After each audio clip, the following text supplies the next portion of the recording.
here.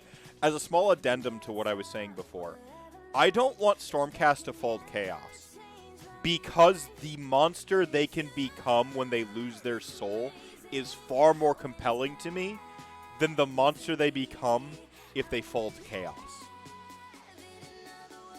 Like, why should Stormcast have a bravery score and roll against it? The things that have 10s for a bravery score are things that are inhuman.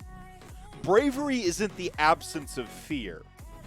Bravery is feeling fear and overcoming it. This is an old adage. This is the concept as old as narrative itself. So, you know what, 20,000 years or so since we've been sharing stories with each other as a species. Longer if you count, you know, some other stuff.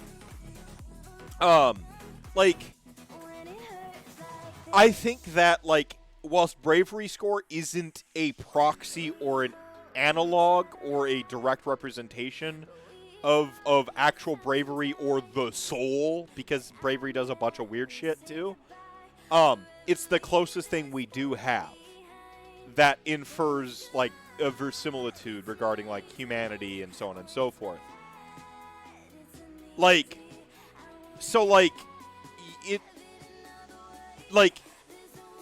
it's, for me, it's important that Stormcast maintain a normal bravery. It can be higher than, like, the average. It can be higher than 7. Like, it can be 8 or 8. You know, 8 is a good number. 9 is a good number.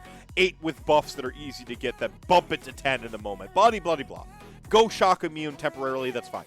Like, but the point is, on the War Scroll, it's saying 7 or 8 is kind of, like, important, I think, in the inference of it. And I would love a sub-faction that has a 10 the way the Starborn do in Seraphon. That implies that these are the oldest Stormcast that have lost more of their soul, so they have a higher bravery.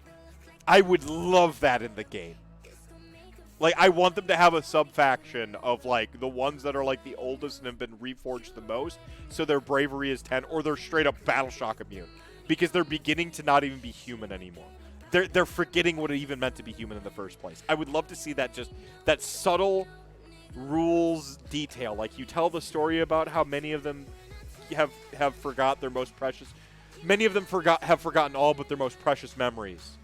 And then, like, you don't really say anything else about the, like, losing humanity and stuff like that, but they just, their bravery scores are 10.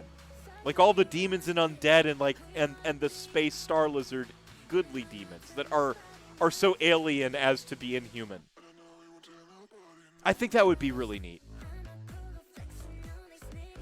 And again, for me, the prospect of the monster that losing your humanity entirely versus just being corrupted by chaos and some otherworldly blah-de-blah is less compelling to me.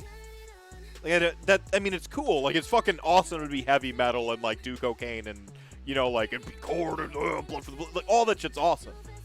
But that's not, like, to me, that rings as tragedy as well.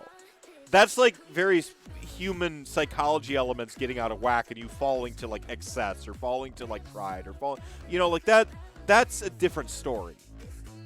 That's not necessarily about humanity. That's about becoming a victim to your own base emotions, which is also a compelling story, but it's a different story to losing your humanity. Does that make sense? Is everyone? I don't want to sell you on what I believe, but I just want to, like, I'm sorry. I don't want to change your mind. I just want you to get what I'm saying and why I think that way.